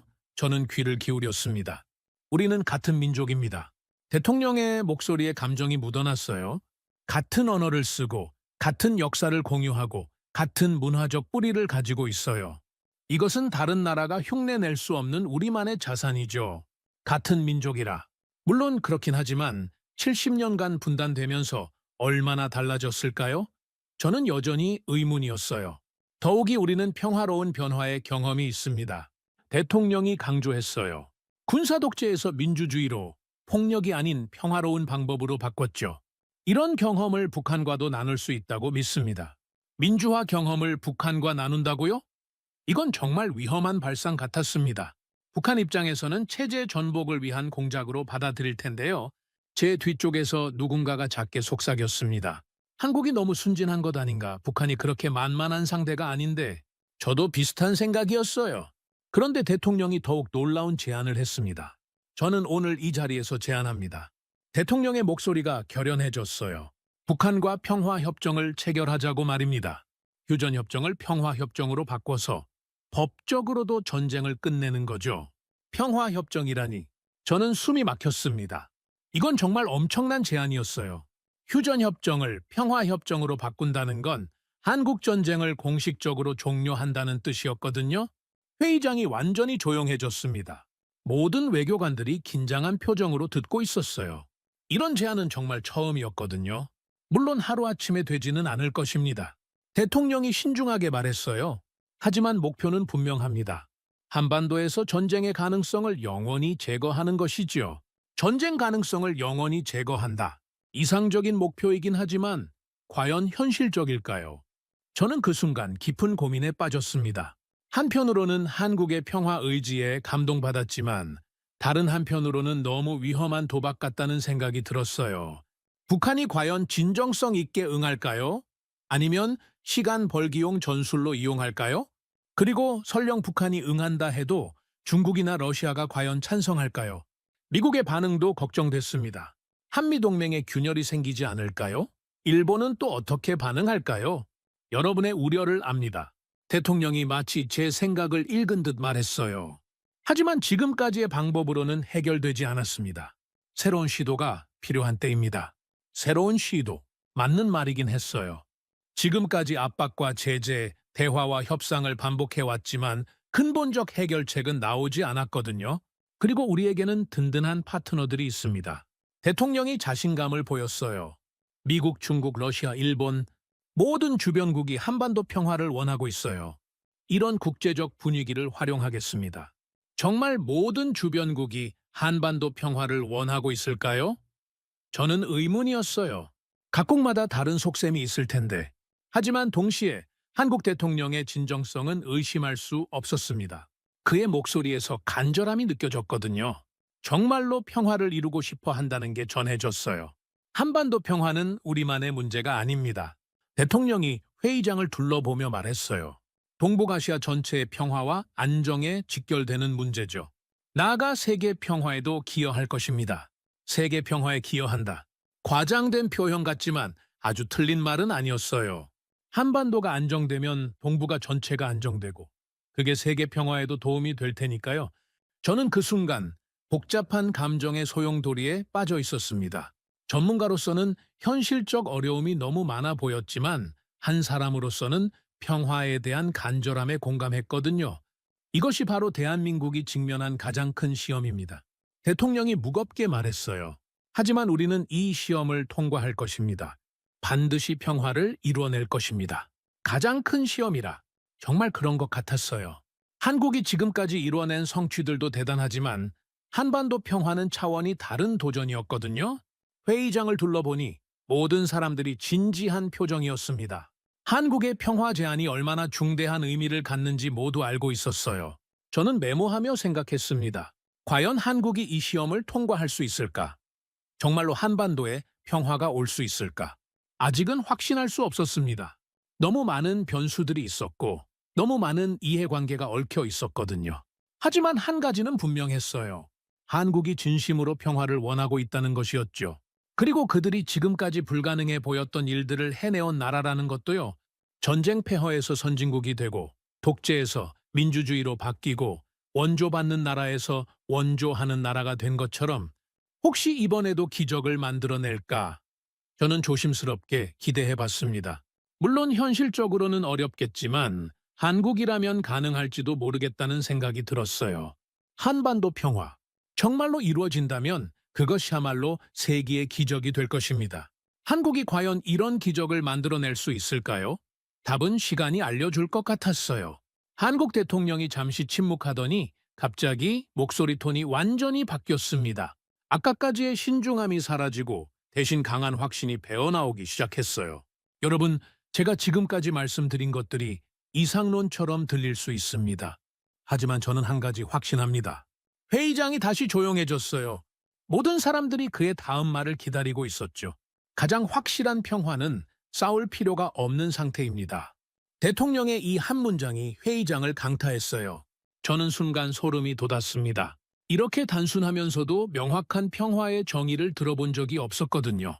싸울 필요가 없는 상태라. 저는 이 표현을 곱씹어 봤습니다. 무력으로 억누르는 평화가 아니라 애초에 갈등 자체가 없는 상태를 말하는 거군요.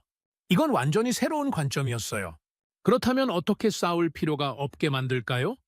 대통령이 스스로 질문을 던졌어요. 답은 간단합니다. 서로에게 도움이 되게 만드는 것이죠. 서로에게 도움이 되게 만든다고요? 저는 눈을 크게 뜨고 들었습니다. 이건 제로섬 게임이 아니라 윈윈 게임을 만들겠다는 얘기였어요. 한반도를 보십시오. 대통령이 구체적인 설명에 들어갔어요. 북한이 가진 것은 광물 자원과 노동력입니다. 남한이 가진 것은 기술과 자본이죠. 이 둘이 만나면 어떻게 될까요? 아, 경제적 상호 의존 관계를 만들겠다는 거군요. 저는 고개를 끄덕였습니다. 서로 없으면 안 되는 관계가 되면 굳이 싸울 이유가 없어지죠. 북한은 경제 발전을 이룰 수 있고 남한은 새로운 시장과 성장 동력을 얻을 수 있습니다. 대통령의 설명이 계속됐어요. 중국도, 러시아도, 일본도 모두 이익을 얻게 됩니다. 한반도가 동북아시아의 물류 허브가 되는 거죠. 물류 허브라! 정말 그렇게 되면 모든 주변국이 이익을 보겠군요. 중국은 바다로 나가는 길이 열리고 러시아는 시베리아 개발이 쉬워지고 일본은 대륙 진출이 가능해지지요. 회의장 분위기가 조금씩 달라지고 있었어요. 아까까지 회의적이던 외교관들이 하나둘씩 메모를 시작하고 있었거든요. 이것이 바로 평화의 경제학입니다. 대통령의 목소리가 힘차졌어요.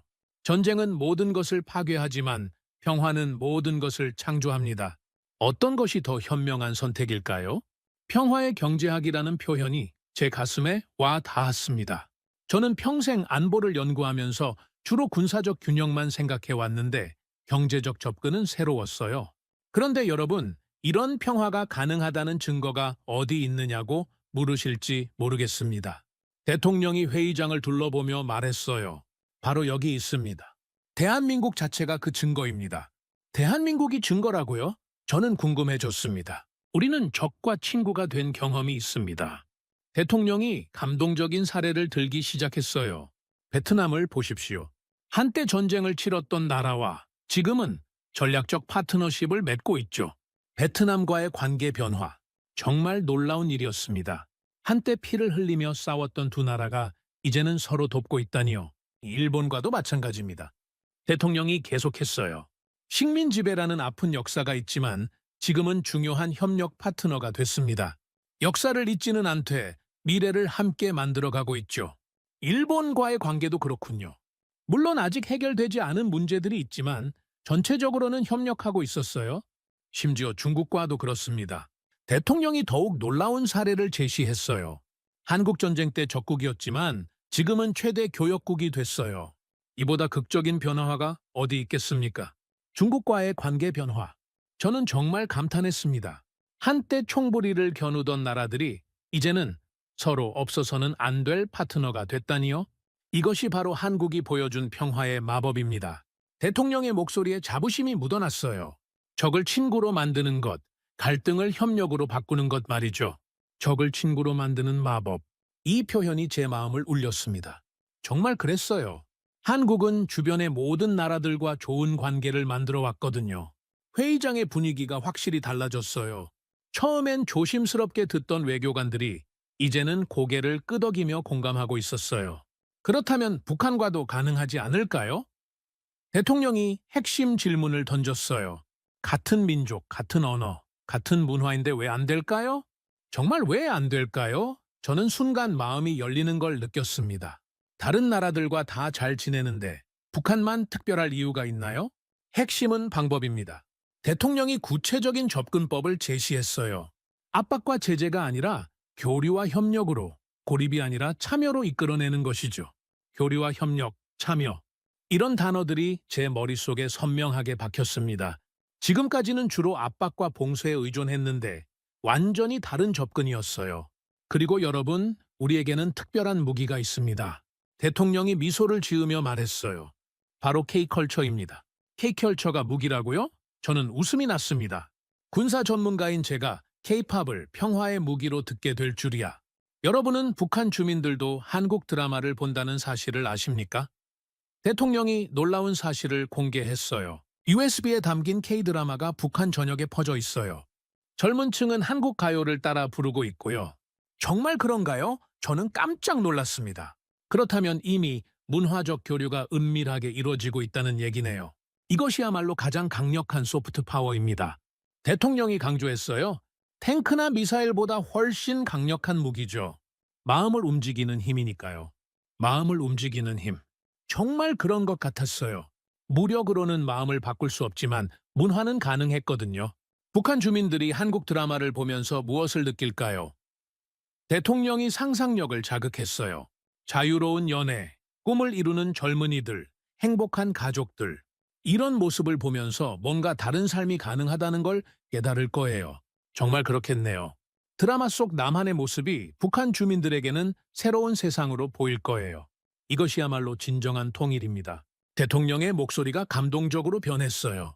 영토의 통일이 아니라 마음의 통일, 체제의 통일이 아니라 문화의 통일 말이죠. 마음의 통일, 문화의 통일. 이런 관점은 정말 처음이었습니다. 지금까지는 정치적, 경제적 통일만 생각해 왔는데 문화적 접근은 훨씬 자연스럽고 평화로웠어요. 그때였습니다. 회의장 곳곳에서 박수가 터져 나오기 시작했어요. 처음엔 한두 명이었는데 점점 늘어나더니 결국 전체 회의장을 뒤덮었죠. 저도 모르게 손뼉을 치고 있었습니다. 한국 대통령의 평화 비전에 완전히 매료됐거든요. 여러분, 이것이 바로 새로운 평화의 패러다임입니다. 대통령이 박수 소리 위로 목소리를 높였어요.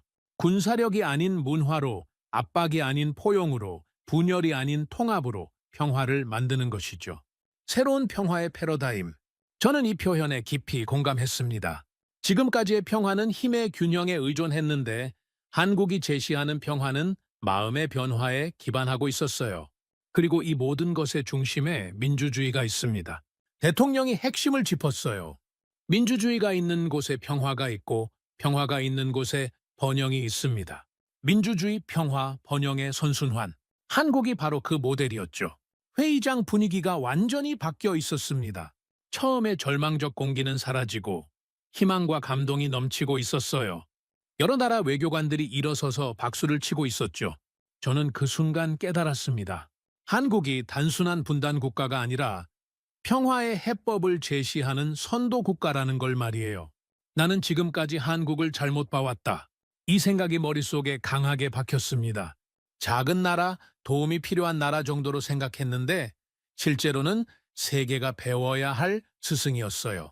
특히 가장 확실한 평화는 싸울 필요가 없는 상태라는 말이 계속 귓가에 맴돌았습니다. 이렇게 단순하면서도 명확한 평화관을 들어본 적이 없었거든요. 제 옆에 독일 외교관이 감탄하며 말했습니다. 한국의 접근법은 정말 혁신적이군요. 우리도 배워야겠어요. 저도 완전히 동감이었어요. KK월철을 평화의 도구로 활용한다는 발상도 놀라웠습니다. 드라마와 음악으로 마음을 움직여서 평화를 만든다니 이보다 아름다운 방법이 어디 있을까요? 적을 친구로 만드는 마법이라는 표현도 인상적이었어요. 한국은 실제로 그런 마법을 부려왔거든요. 베트남, 일본, 중국 모든 나라와 좋은 관계를 만들어냈죠. 저는 이제 확신했습니다. 한국이 제시하는 평화 비전이 실현 가능하다는 것을 말이에요. 그들은 이미 다른 나라들과 그런 평화를 만들어 봤으니까요. 북한과도 가능할 것 같았어요. 물론 쉽지는 않겠지만 한국이라면 해낼 수 있을 것 같았거든요. 문화의 힘, 포용의 힘으로 말이죠. 회의장을 둘러보니 저와 같은 생각을 하는 사람들이 많은 것 같았습니다. 모든 사람의 표정이 밝아져 있었거든요. 절망에서 희망으로, 회의에서 확신으로 바뀐 거죠. 이것이야말로 유엔이 추구해야 할 모델입니다. 대통령이 마지막으로 강조했어요. 힘으로 억누르는 평화가 아니라 마음으로 이루는 평화 말입니다. 마음으로 이루는 평화. 이 말이 제 가슴 깊이 박혔습니다. 정말 아름다운 평화관이었어요. 그때 갑자기 일어난 일이 있었어요. 회의장 뒤쪽에서 한 젊은 외교관이 일어서더니 브라보라고 외쳤거든요. 그러자 다른 사람들도 하나둘씩 일어서기 시작했어요. 결국 전체 회의장이 기립박수로 뒤덮였습니다. 저도 자리에서 일어나 열심히 박수를 쳤어요. 정말 감동적인 순간이었죠. 한국 대통령이 고개를 숙여 인사하는 모습이 인상적이었어요. 승리자의 모습이 아니라 겸손한 평화주의자의 모습이었거든요. 저는 그 순간을 영원히 기억할 것 같았습니다. 절망적이던 유엔 총회가 희망의 무대로 바뀐 역사적 순간을 말이에요. 한국이 세상을 바꿔놓았다. 이것이 제가 내린 결론이었습니다. 새로운 평화의 패러다임을 제시하고 문화의 힘을 보여주고 무엇보다 희망을 심어준 거죠. 저는 전문가로서 냉정해야 했지만 오늘만큼은 한 사람의 인간으로서 감동했습니다. 한국의 평화 비전이 정말 아름다웠거든요. 30년간 국제 정치를 연구하면서 이렇게 마음이 뜨거워진 적은 처음이었습니다. 한국이라는 나라가 그리고 그들이 제시하는 비전이 정말 특별하다는 걸 느꼈어요. 나는 더 이상 한국을 작은 나라로 보지 않았습니다. 그들은 세계를 이끌어갈 위대한 나라였어요. 평화의 교사이자 희망의 전령이었죠. 기립박수가 점점 잦아들 무렵 한국 대통령이 마지막 말을 위해 다시 마이크 앞에 섰습니다. 회의장 전체가 숨을 죽이고 그의 마지막 메시지를 기다리고 있었어요. 존경하는 각국 대표 여러분, 대통령의 목소리가 마지막으로 회의장에 울렸습니다. 오늘 저는 여러분께 약속하고 싶습니다. 민주 대한민국이 맨 앞에서 담대하게 나아가겠다고 말입니다. 맨 앞에서 담대하게. 이 한 문장이 제 가슴을 강하게 때렸습니다. 한국이 더 이상 뒤따라가는 나라가 아니라 앞장서는 나라가 되겠다는 선언이었어요. 우리는 혼자 가지 않겠습니다. 대통령이 회의장을 둘러보며 말했어요. 모든 나라와 손을 잡고 함께 새로운 세상을 만들어 가겠습니다. 더 평화롭고 더 민주적이고 더 희망찬 세상을 말입니다. 함께 만들어 간다는 철학. 이것이야말로 한국다운 리더십이었습니다. 혼자만 잘 살겠다는 게 아니라 모두 함께 가겠다는 거였죠. 그 순간 회의장에서는 믿을 수 없는 장면이 벌어졌습니다. 여러 나라 대표들이 동시에 일어서서 박수를 치기 시작한 거예요. 아프리카 대표들, 남미 외교관들, 심지어 유럽 강국들까지도 기립박수를 보내고 있었어요. 저도 자리에서 일어나 열심히 박수를 쳤습니다. 정말 감동적인 순간이었거든요. 한국 한 나라의 연설이 전 세계를 하나로 만든 역사적 순간이었어요. 감사합니다. 대통령이 깊게 인사하며 연단을 내려왔습니다. 그런데 박수는 멈추지 않았어요. 오히려 더 커졌죠. 일부 대표들은 환호성을 지르기도 했어요. 저는 그 순간 완전한 전환을 경험했습니다. 오늘 아침까지만 해도 한국을 경제적으로 성장한 중간 국가 정도로 생각했는데 이제는 완전히 달라 보였어요. 한국은 단순한 성공 사례가 아니었습니다. 인류가 나아가야 할 방향을 제시하는 등불이었어요. ONE의 존재 가치를 증명한 나라, 원조받던 나라에서 원조하는 나라가 된 기적, 민주주의를 되살린 빛의 혁명. 이 모든 것이 한국이었죠. 제 노트를 다시 보니 온통 감탄사와 밑줄로 가득했습니다. 더 많은 민주주의, 모두를 위한 AI, 가장 확실한 평화는 싸울 필요가 없는 상태, 적을 친구로 만드는 마법, 이런 표현들이 빼곡히 적혀 있었어요. 특히 K컬처의 힘에 대한 이야기가 제게는 가장 충격적이었습니다. 군사력이나 경제력이 아닌 문화로 세상을 바꾼다니 이보다 아름다운 힘이 어디 있겠어요? 회의장을 둘러보니 모든 사람의 표정이 밝아져 있었습니다. 오늘 아침의 절망적 분위기는 완전히 사라지고 희망과 기대감으로 가득했어요. 한국 한 나라의 연설이 이런 변화를 만들어낸 거였죠. 제 옆에 독일 외교관이 감탄하며 말했습니다. 정말 놀라운 연설이었습니다. 한국을 완전히 새롭게 보게 됐어요. 저도 완전히 같은 마음이었어요. 뒤쪽에서 아프리카 대표가 동료에게 말하는 소리가 들렸습니다. 우리도 한국처럼 될 수 있을까요? 물론이죠. 한국이 보여준 길을 따라가면 됩니다. 이것이야말로 한국이 준 가장 큰 선물이었습니다. 절망하던 나라들에게 희망을, 포기하려던 사람들에게 용기를 준 거였어요. 저는 평생 안보 전문가로 살면서 주로 갈등과 분열만 봐왔습니다. 전쟁의 위험, 테러의 위협, 핵 확산의 공포, 이런 것들이 제 일상이었거든요. 그런데 오늘 한국의 연설을 들으면서 완전히 다른 세상이 가능하다는 걸 깨달았어요. 민주주의의 힘, 문화의 힘, 평화의 힘, 이런 것들이 군사력보다 훨씬 강하다는 걸 배웠죠. 그리고 한국이 바로 그런 힘들의 완벽한 구현체였어요. 나는 지금 역사의 증인이 되었다. 이 생각이 마음속에 깊이 새겨졌습니다. UN 창설 이후 가장 희망적인 연설을 들었고 새로운 국제 질서의 시작점을 목격한 거였어요. 한국이 제시한 비전들이 모두 실현된다면 정말 세상이 달라질 것 같았습니다. 더 많은 민주주의로 모든 나라가 참여하고 AI 기술로 더 많은 사람이 혜택을 받고 K컬처로 마음과 마음이 연결되는 세상. 특히 한반도 평화에 대한 희망이 생겼어요. 한국이 다른 나라들과 적을 친구로 만들어 온 경험을 보면 북한과도 가능할 것 같았거든요. 문화의 힘, 포용의 힘으로 말이죠. 회의장을 나서면서 저는 확신했습니다. 오늘이 유엔 역사상 가장 의미 있는 날 중 하나였다고 말이에요. 한국이 세계의 새로운 패러다임을 제시한 날이었죠. 30년간 국제 정치를 연구해온 로버트 스틸먼으로서 저는 이렇게 결론 짓고 싶습니다. 한국은 더 이상 원조를 받던 신흥국이 아닙니다. 세계가 따라야 할 선진 모델이자 인류의 미래를 밝히는 등불이에요. 민주 대한민국의 복귀. 이 선언이 단순한 구호가 아니라 새로운 시대의 시작이라는 걸 저는 확신합니다. 한국이 맨 앞에서 담대하게 나아가는 세상, 그 세상을 저는 기대하며 응원하겠습니다. 나는 오늘을 영원히 기억할 것입니다. 절망이 희망으로, 분열이 통합으로, 갈등이 화합으로 바뀌는 순간을 목격한 날로 말이에요. 그리고 그 변화의 중심에 대한민국이 있었다는 것을요. 한국이 보여준 것은 단순한 성공담이 아니었습니다. 인류 전체의 가능성이었어요. 우리 모두가 더 나은 세상을 만들 수 있다는 희망이었죠. 감사합니다, 대한민국. 오늘 당신들이 세상에 준 선물을 저는 평생 잊지 않겠습니다. 오늘의 사연은 여기까지입니다. 구독과 좋아요는 영상 제작에 아주 큰 힘이 됩니다. 지금까지 감동테라스 저는 소희였습니다. 오늘도 우리 구독자님들의 가정에 따뜻한 행복이 가득하시길 진심으로 바라겠습니다. 긴 영상 끝까지 시청해주셔서 정말 감사합니다. 내일 더 좋은 이야기로 찾아뵙겠습니다. 감사합니다.